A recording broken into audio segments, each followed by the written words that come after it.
Hello students, welcome to study 24। तो एक और पार्ट आपका क्वेश्चन आंसर वाला, जिसमें आप लोगों ने कमेंट्स में जो क्वेश्चंस पूछे हैं उनका मैं आंसर करूंगी यहाँ पर वन बाय वन। जो बहुत ज़्यादा क्वेश्चन पूछे गए हैं उनको मैं पिक करके ले आई हूँ। जैसे कि इसके पार्ट 1 और 2 भी आ चुका है, उसमें भी काफ़ी ऐसे टॉप 20 टॉप 30 क्वेश्चन हैं जो बहुत ज़्यादा आप लोगों ने पूछे हैं। आज उसका पार्ट 3 रहने वाला है। तो इसमें अगर आपका कोई क्वेश्चन हो तो आप लोग ये वीडियो ज़रूर शेयर करिएगा ज़्यादा से ज़्यादा बच्चों तक, ताकि अगर उनका कोई क्वेश्चन है इस वीडियो में तो उनका डाउट क्लियर हो जाए। ठीक है, तो ये कमेंट्स आप ही लोगों ने पूछे हैं, आप ही लोगों ने क्वेश्चंस पूछे हैं, तो वन बाय वन मैं क्वेश्चन लगाती जाऊंगी और आपको आंसर देती जाऊंगी। ठीक है, तो जो भी बच्चे आज पहली बार चैनल पर आए हैं तो सब्सक्राइब जरूर कर लीजिएगा। लेटेस्ट अपडेट्स आपको यहाँ पर मिलती रहेंगी। टेलीग्राम ग्रुप में ऐड हो जाइएगा, लिंक भी डिस्क्रिप्शन बॉक्स में मेंशन है। और प्रीवियस जो भी वीडियोज हैं, स्क्रूटनी डॉक्यूमेंट्स और जो भी है कैसे अपलोड करना है, उन सबकी लिंक डिस्क्रिप्शन बॉक्स में मेंशन है। और लाइव होता है आपका नाइट में 8:30 PM पर, उसमें आप लोग ज्वाइन होकर लाइव में डिस्कशन कर सकते हैं। ठीक है, तो लाइव सेशन में भी ज्वाइन हो जाइएगा। बाकी एक ऑफलाइन वीडियो रहती है जिसमें हम लोग आपके कमेंट का, आपके जितने कमेंट्स हैं उनका रिप्लाई देने का मैं ट्राई करती हूँ ज़्यादा से ज़्यादा। तो ये कुछ क्वेश्चंस मैंने सेलेक्ट करे हैं जो आप लोगों ने पूछे हैं, तो चलिए शुरू करते हैं। साइड में स्क्रीन पर आपको दिख रहा होगा। तो ये है आपका क्वेश्चन रोशनी पटेल जी का।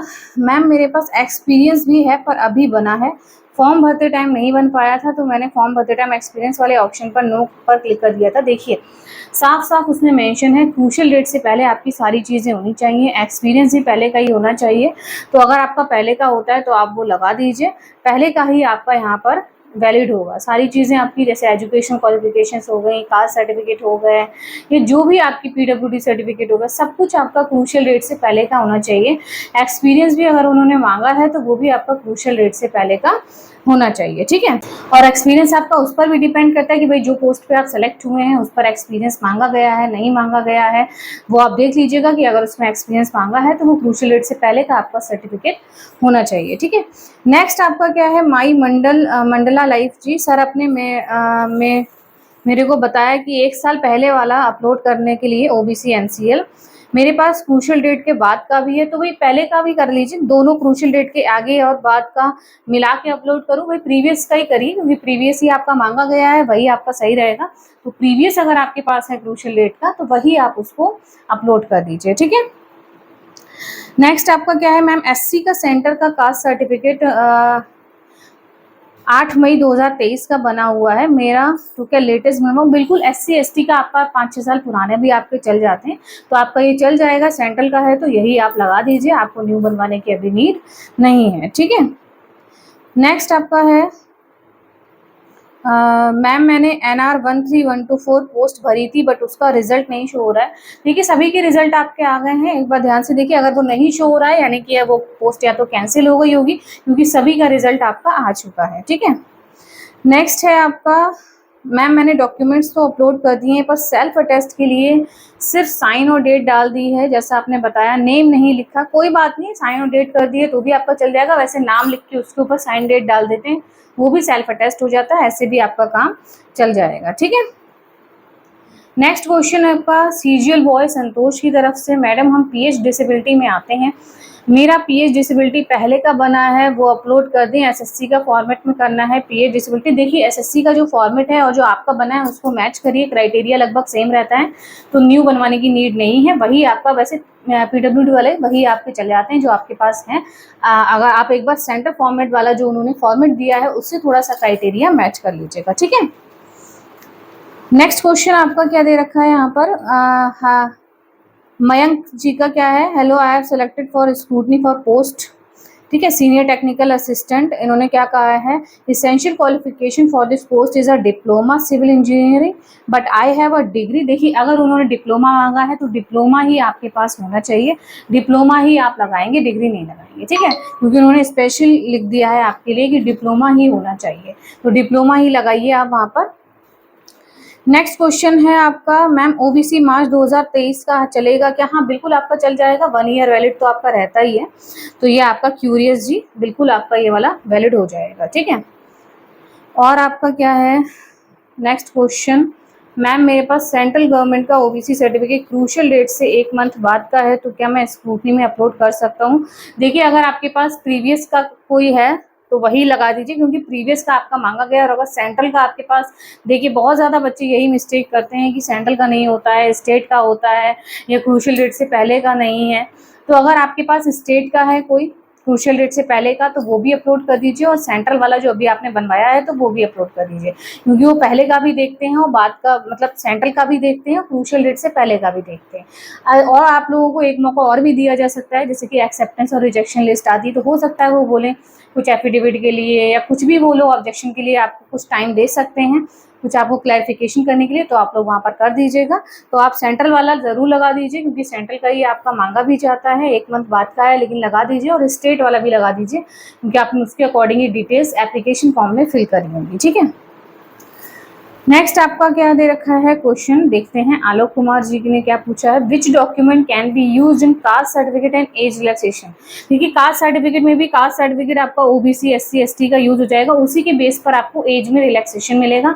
अगर आपने एज रिलैक्सेशन के लिए यस कर रखा है तो आप वहाँ एज रिलैक्सेशन वाले में भी कास्ट लगा सकते हैं। अगर नहीं कर रखा है, नो कर रखा है, तो एज रिलैक्सेशन को ब्लैंक छोड़ दीजिएगा। ठीक है, आई एम विश्वजीत जी पूछ रहे हैं, सेल्फ अटेस्टेड में कौन सी डेट दें, जिस दिन सबमिट करें उस दिन की या कोई और। भाई जिस दिन सबमिट कर रहे हैं वही डेट डाल दीजिए, ऐसा कोई नहीं, स्पेसिफाई कोई डेट नहीं है, जिस दिन आप सबमिट कर रहे हैं वही डेट डाल के सभी डॉक्यूमेंट्स पे आप लोग कर दीजिए। ठीक है, नेक्स्ट है आपके पास, देखिए क्वेश्चन आ रहा होगा आशीष जी का, मैम मेरे पास सेंट्रल गवर्नमेंट का ओबीसी सर्टिफिकेट क्रूशियल डेट से 1 मंथ बाद का है, तो क्या मैं स्क्रूटनी में अपलोड कर सकता हूँ। अच्छा, ये क्वेश्चन आपका हो चुका था। ठीक है, नेक्स्ट लेते हैं हम लोग, कि नीरज कुमार जी का है, नमस्ते मैम मेरा ओबीसी 22 अक्टूबर का है, क्या ये अपलोड करूँ या नया बनने के लिए।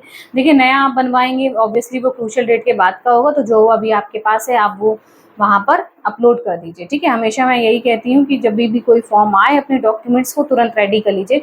जैसे कि अब जीडी के फॉर्म आपके आ गए हैं, तो सबसे पहले अपने डॉक्यूमेंट्स रेडी करिए, क्योंकि क्रूशियल डेट से बहुत ज़्यादा फर्क आपका पड़ता है। क्रूशियल डेट बहुत इफेक्ट डालती है डीवी वगैरह में या इसमें आपका स्क्रूटनी में, तो बच्चे रिजेक्ट भी हो जाते हैं इस वजह से। तो अभी आपके पास बहुत टाइम है, जीडी वाले बच्चों के लिए मैं कह रही हूँ, जो भी फॉर्म अपना भर रहे हैं तो अपने डॉक्यूमेंट्स रेडी करिए, स्पेशली कास्ट सर्टिफिकेट। ठीक है, फटाफट से बनवा लीजिए, अच्छा खासा टाइम है आप लोगों के पास। तो जो आपके पास अभी है नीरज जी, वही आप अपलोड कर दीजिए। ठीक है, नेक्स्ट है आपका मैन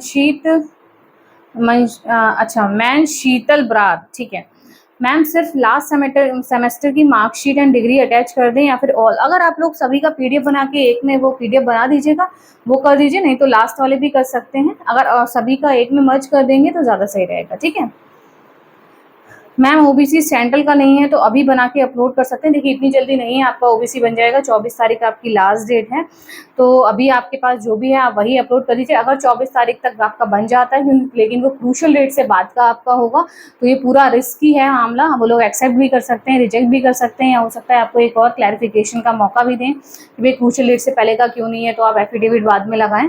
तो ये आपके ऊपर, अगर बन जाता है तो लगा दीजिए, नहीं तो जो भी आपके पास है वो अपलोड कर दीजिए वहाँ पर। ठीक है, फिर आपका है माया जी पूछ रहे हैं कि हेलो मैम, डॉक्यूमेंट अपलोड होने के बाद भी डॉक्यूमेंट अपलोडेड का ऑप्शन आ रहा है।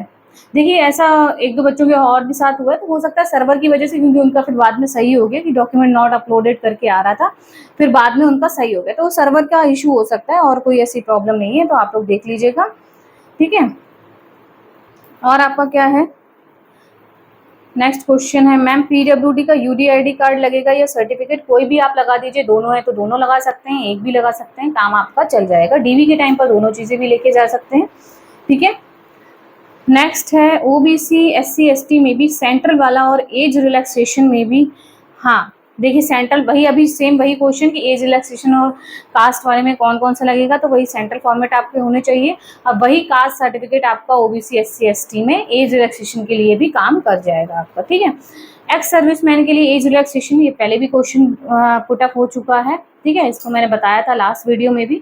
तो एक्स सर्विसमैन के लिए आपका क्या बताया था, एनेक्शन 9 था आई थिंक, उसमें अंडरटेकिंग था और आपका डिफेंस में आपने काम वर्क किया है वो वाला, तो वो आपका सर्टिफिकेट एज रिलैक्सेशन के लिए काम यहाँ पर कर जाएगा। ठीक है,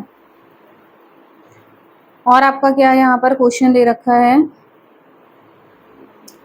मैम मेरा ओबीसी सर्टिफिकेट पर डेट 20 मार्च रखी है और एसएससी की क्रूशियल डेट 18 मार्च है, 2 दिन का फर्क है, क्या करना चाहिए, प्लीज गाइड मी। देखिए अब जो भी है आपके पास वही आप अपलोड कर दीजिए। वैसे 18 मार्च से पहले का आपका होना चाहिए, लेकिन अगर आपके पास कोई भी प्रीवियस सेंट्रल वाला नहीं है, यही है लेटेस्ट में, तो यही आप अपलोड कर दीजिए। बाकी डिपार्टमेंट के ऊपर है, अगर वो एक्सेप्ट कर लेते हैं तो अच्छी बात है। हो सकता है आपको एक और मौका दिया जाए, क्योंकि वो क्लैरिफिकेशन के लिए कुछ टाइम देते हैं यार। आपका पूरा एक मौका दिया जाता है कुछ बच्चों को कि भाई अगर उनके डॉक्यूमेंट में कुछ कमी है तो वो एक टाइम देते हैं आपको, तो आप तभी भी कुछ उनको एफिडेविट वगैरह देके दे सकते हैं, जो भी वो पूछते हैं आपके लिए, ठीक है। तो आपके पास अगर 20 तारीख का है तो यही लगा दीजिए फिर, ठीक है। नेक्स्ट आपका क्वेश्चन लेते हैं हम लोग यहाँ पर एसएसबी की तरफ से। मैम मेरा कास्ट सर्टिफिकेट स्टेट वाला एग्जाम नोटिफिकेशन के पहले बना हुआ है, सेंट्रल वाला कास्ट सर्टिफिकेट एग्जाम नोटिफिकेशन के बाद बना हुआ है, तो क्या रिजेक्ट कर दिया जाएगा या एक्सेप्ट कर दिया जाएगा। देखिए मैंने आपको बताया प्रायोरिटी वो किसे देंगे, सेंट्रल वाले को देंगे। सेंट्रल फॉर्मेट होना चाहिए, एसएससी की जॉब है आपकी, सेंट्रल लेवल की जॉब है, और आपका क्रूशियल डेट से पहले का होना चाहिए। देखिए यहाँ पर आपका सेंट्रल जो है वो बना हुआ है क्रूशियल डेट से बाद का, और स्टेट वाला पहले का बना हुआ है, ठीक है। तो आप अगर चाहें तो दोनों भी अपलोड कर सकते हैं, स्टेट और सेंट्रल कर दीजिए। वैसे अगर वो एक्सेप्ट कर लेते हैं तो अच्छी बात है, वही नहीं तो फिर बाद में आप एफिडेविट दे दीजिएगा कि भाई मेरा सेंट्रल वाला पहले का नहीं था, लेकिन मैं सेंट्रल लेवल पर भी इसी कास्ट में आता था, ठीक है। अनु शर्मा क्या टाइपिंग है तो कैसे होगी, कितने मिनट की होगी टाइपिंग, ये सारी चीज़ें अच्छा पूछ रही। देखिए वो स्किल टेस्ट के लिए जब आपका एडमिट कार्ड वगैरह आएगा तो उसमें आपको सब कुछ पता होगा कि भाई कैसे क्या आपको करना है। बाकी नॉर्मल 30-35 शायद मिनट होना चाहिए। बाकी आपकी जो पोस्ट है, जिस पोस्ट के लिए आप सेलेक्ट हुए हैं, उसमें डिटेल्स में जाइए, हो सकता है उसमें आपको दे रखा हो कि कितनी आपकी टाइपिंग स्पीड मांगी गई है, कितने मिनट की होगी, 10 मिनट की होनी चाहिए। बाकी उसमें सारी चीज़ें आपकी दे रखी होंगी, ठीक है। नेक्स्ट है आपका Sumit Singh. Ma'am ER post code में एक्सपीरियंस नहीं मांगा है, पर जब हम डॉक्यूमेंट अपलोड करते हैं, देखिए वो एक्सपीरियंस वाला कॉलम अगर आप नहीं मांगा है तो उसको ब्लैंक छोड़ दीजिए, वो सभी के लिए है ना। जिस भी पोस्ट में बच्चे सेलेक्ट हुए हैं, किसी में एक्सपीरियंस मांगा गया है, किसी में नहीं, आपके में नहीं है तो उसको ब्लैंक छोड़ दीजिए, कोई भी दिक्कत उसमें नहीं है, ठीक है। किशन कुमार जी नमस्ते मैम, फेज 12 में एलडीसी पोस्ट में कंप्यूटर टाइपिंग भी होता है। देखिए अगर उसमें वही पोस्ट कोड कौन सी है आपकी, उस पोस्ट कोड की डिटेल्स में जाइए। अगर उन्होंने टाइपिंग मांग रखा है तो टाइपिंग बिल्कुल होगा, अगर नहीं है तो नहीं होगा। वो पोस्ट कोड की डिटेल्स में जाइए, वहाँ पर आपको सारी चीज़ें पता लग जाएंगी, ठीक है। कास्ट सर्टिफिकेट स्टेट का है, सेंटर का नहीं है, तो क्या करें, स्टेट का अपलोड कर दें। जो भी है आपके पास अब वही कर दीजिए। बाकी डिपार्टमेंट पे है, वो एक्सेप्ट भी कर सकते हैं, रिजेक्ट भी कर सकते हैं, क्योंकि उन्होंने क्या मांगा है, सेंट्रल का, वो भी क्रूशियल डेट से पहले का, ठीक है। नेक्स्ट है आपका ma'am assistant central intelligence officer के लिए क्या क्या डॉक्यूमेंट। भाई ये जो पोस्ट कोड है आपका, इसकी डिटेल्स में आप जाइए, आपको पता लग जाएगा। नोटिफिकेशन में जो लिंक दे रखी होती है वहाँ पर आप जाएंगे तो आपको सारे रीजन की हर पोस्ट की डिटेल्स पता लग जाएंगी। आप वहाँ पर जाइए, डॉक्यूमेंट्स आपको पता लग जाएंगे कौन कौन से अपलोड करने हैं। और ये सारी चीज़ें तो आपने जब फॉर्म फिल करा था तभी आपको पता होना चाहिए कि भाई मैं किस पोस्ट के लिए अप्लाई कर रहा हूँ, इसमें क्या क्या चीज़ें मांगी गई हैं, अगर आप एलिजिबल हैं भी या नहीं है, ठीक है। तो अभी अगर आपको नहीं पता है तो आप इस तरीके से अपना देख सकते हैं, जाकर सारी चीज़ें आपको वहाँ पर मिल जाएंगी पोस्ट की डिटेल में जाकर कि क्या क्या डॉक्यूमेंट्स मांगे गए हैं, ठीक है। नेक्स्ट आपका क्या है यहाँ पर, प्रिया कुशवाहा मैम, जब हम अप्लाई किए थे उस टाइम मेरा एज 25 था और एज रिलैक्सेशन चूज़ नहीं किया था और अब 26 हो गया है। जिस पोस्ट पे अप्लाई किया था उसमें 18 से 25 एज मांगा गया है। एज रिलैक्सेशन में डॉक्यूमेंट सबमिट करें या नहीं, या फिर अप्लाई के टाइम जो एज था वही माना जाएगा। बिल्कुल अप्लाई के टाइम जो एज थी आपकी, अगर वो आप 25 साल तक आ रहे हैं और 18 से 25 ही आपकी मांगी गई है, मतलब वो क्राइटेरिया अगर आप पूरा कर रहे हैं तो वही आपकी मानी जाएगी। फिर रिजल्ट आपका 1 साल बाद आया या 2 साल बाद आया, ऐसा नहीं है कि आपका एज निकल गई। क्योंकि आप जब फॉर्म फिल करा था क्रूशियल डेट से पहले एज मांगी जाती है ना। एज लिमिट क्या होती है क्रूशियल डेट से पहले, क्रूशियल डेट से पहले 25 थी आपकी तो वही है। और एज रिलैक्सेशन आपने नहीं चूज़ किया तो एज रिलैक्सेशन के लिए आप सर्टिफिकेट भी नहीं लगा सकते हैं वहाँ पर, ठीक है। तो कोई ऐसी दिक्कत नहीं है कि आपका इसमें प्रॉब्लम होगी, क्योंकि आप जब क्रूशियल डेट थी वहाँ तक आप वो क्राइटेरिया पूरा कर रहे थे 18 से 25 वाला, ठीक है। चलिए नेक्स्ट क्वेश्चन क्या है, ma'am pH certificate notification format वाला करें, जो भी आपके पास है वो वाला कर दीजिए, थोड़ा सा क्राइटेरिया मैच कर लीजिएगा, ठीक है। और आपका क्या क्वेश्चन है यहाँ पर मुकेश जी की तरफ से, मैम एज रिलैक्सेशन में ओबीसी एनसीएल सर्टिफिकेट फिल करना है या एनसीएल सर्टिफिकेट मेरा ओबीसी सर्टिफिकेट 2022 का है और एनसीएल नॉन क्रीमी लेयर लगेगा भाई, ओबीसी नहीं लगेगा। साफ साफ आपका नॉन क्रीमी लेयर में, आप क्रीमी लेयर में नहीं आने चाहिए, वही वाला ओबीसी आपका काम करेगा। ठीक है, नॉर्मल वाला ओबीसी नहीं, क्रीमी लेयर वाला नहीं, एनसीएल का आपका होना चाहिए, फ्यूचर डेट से पहले का होना चाहिए और सेंट्रल फॉर्मेट में होना चाहिए। ठीक है, चलिए और आपका क्या यहाँ पर क्वेश्चंस दे रखे हैं और देख लेते हैं हम लोग। ऑल सेमेस्टर की डीएमसी अपलोड करनी है फाइनल। देखिए हम वही, जैसे कि एक और क्वेश्चन आया था अभी इसी वीडियो में, तो अगर सभी सेमेस्टर का पीडीएफ बना के आप लोग कर सकते हैं तो कर दीजिए, नहीं तो फाइनल का भी कर सकते हैं। वैसे उसमें मोर का भी ऑप्शन आता है, तो वैसे एक पीडीएफ बन रहा है आपका, तो अगर कर दीजिए तो ज़्यादा सही रहेगा आपका सभी सेमेस्टर का। ठीक है मैम, एससी कैटेगरी का भी कास्ट सर्टिफिकेट सेंट्रल का होना चाहिए। हाँ बिल्कुल, सेंट्रल का ही होना चाहिए। एससी, एसटी, ओबीसी, पीडब्ल्यूडी सभी के सेंट्रल फॉर्मेट होने चाहिए। जो एसएससी के नोटिफिकेशन में अगर आपके पास नहीं है तो उसमें दे रखे होते हैं, आप लोग देख लीजिए, उस तरीके का आपका फॉर्मेट होना चाहिए। ठीक है, चलिए ठीक है, तो ये कुछ आपके क्वेश्चंस थे जो बच्चों ने पूछे थे। आज की आपकी पार्ट 3 वीडियो थी। बाकी जो भी क्वेश्चंस रह गए हैं लाइव में आपको पूछना है तो लाइव सेशन आपका रहता है नाइट में 8:30 PM पर लाइव आती हूँ मैं, उसमें आप लोग लाइव डिस्कशन कर सकते हैं। जिनके भी क्वेश्चंस इसमें रह गए हैं वो लाइव में भी पूछ सकते हैं। ठीक है, बाकी टेलीग्राम ग्रुप में ऐड हो जाइएगा। और मैं अकाउंटेंट भी हूँ साथ में, आप लोगों को पता है, तो अगर आपका कोई वर्क रहता है ITR, PF, GST, loan, MSME, food licence, तो आप लोग इस नंबर पर कांटेक्ट कर सकते हैं। काफ़ी मिनिमम चार्जेस में आपके सारे वर्क यहाँ पर हो जाएंगे। हमारी पूरी टीम है अकाउंटेंट्स की। और अगर आपको कोई क्वेश्चन पूछना है, पर्सनली कोई क्वेरी है आपकी, डायरेक्ट मुझसे कॉल पर बात करनी है, तो उसके लिए भी यही नंबर है। लेकिन उसके लिए आपको 100 रुपीज़ पेमेंट करने पड़ेंगे। पेड कंसल्टेंसी रहती है, स्कैनर है, इस पर 100 रुपीज़ कर सकते हैं, नंबर पर भी कर सकते हैं। अगर आपको डायरेक्ट कॉल पर कोई क्वेरी मुझसे पूछनी है या डाउट शेयर करना है। ठीक है, वैसे मैं ज़्यादा से ज़्यादा ट्राई करती हूँ वीडियो के थ्रू ही आप लोगों को इन्फॉर्मेशन दे दूँ, आपके डाउट्स क्लियर कर दूँ। ठीक है, बाकी जीडी का फॉर्म आ गया है, अच्छे से प्रिपरेशन करिए और फॉर्म को भर लीजिए। सबसे इंपॉर्टेंट डॉक्यूमेंट्स रेडी कर लीजिएगा। तो मिलते हैं फिर आपको नेक्स्ट वीडियो में। ऐसे ही इंपॉर्टेंट अपडेट्स के लिए चैनल को सब्सक्राइब कर लीजिएगा, वीडियो को शेयर कर दीजिएगा। Thank you.